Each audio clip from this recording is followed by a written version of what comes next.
가치주 대세론 5가지 핵심 논리.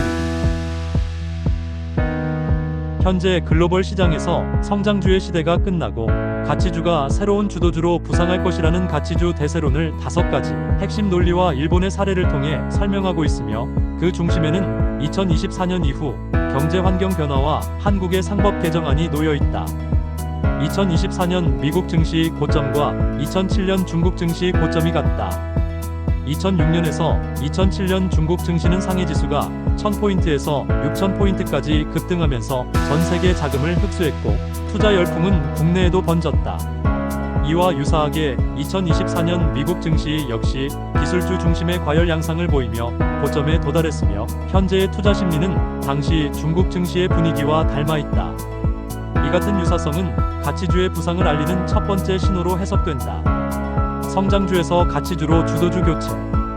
코로나19 이후 유동성 폭증으로 기술주 특히 엔비디아가 폭발적으로 상승했지만, 2024년 트럼프의 대선 승리와 함께 마지막 오버슈팅을 기록한 후 조정 국면에 진입했다. 기술주의 버블 붕괴는 시장 중심축을 성장성에서 안정성과 저평가 매력을 가진 가치주로 옮기는 시소의 원리처럼 작용하고 있다.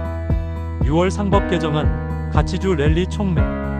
2023년 일본이 추진한 밸류업 정책은 저성장 고령화 경제에서 기업 가치를 높이기 위한 핵심 수단이었다. 지배구조 개선을 통해 외국 자금 유입 기반을 마련하고, 스튜어드십 코드 도입으로 연기금과 기관이 기업 경영에 책임있게 참여하며 정책적 제도 개선을 통해 투명성과 효율성을 높였다.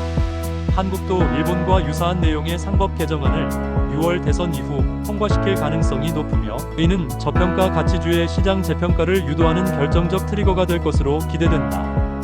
외국인 수급, 성장주 매도, 가치주 매입. 2023년 하반기 이후 외국인들은 삼성전자 등 대형 성장주를 매도하고 한국전력과 같은 대표적인 저평가 가치주를 집중적으로 매입하고 있다.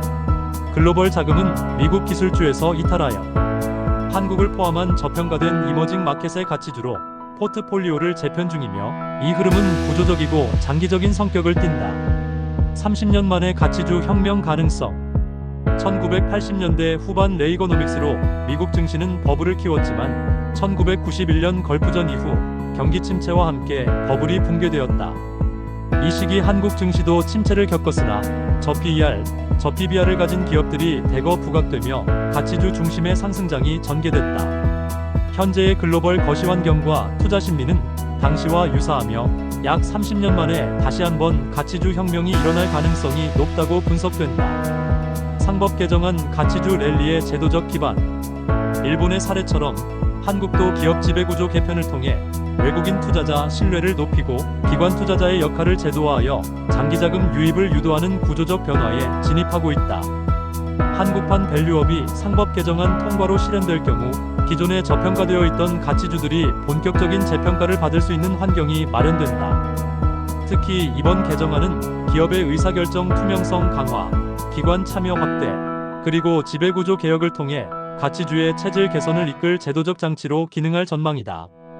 요약하면, 가치주 대세로는 2024년 미국 증시의 고점 도달을 계기로 글로벌 투자 자금이 성장주에서 안정성과 저평가 매력을 지닌 가치주로 옮겨가고 있다는 판단에서 출발한다. 일본의 밸류업 성공 사례와 유사한 내용의 한국 상법 개정안이 대선 직후 통과될 가능성이 높아 제도적 트리거 역할을 할 것으로 기대된다. 외국인의 수급 흐름, 글로벌 거시 환경, 그리고 1990년대 초반과의 유사성 등을 종합해 볼 때 지금은 30년 만에 찾아온 가치주 혁명의 초입으로 평가할 수 있다.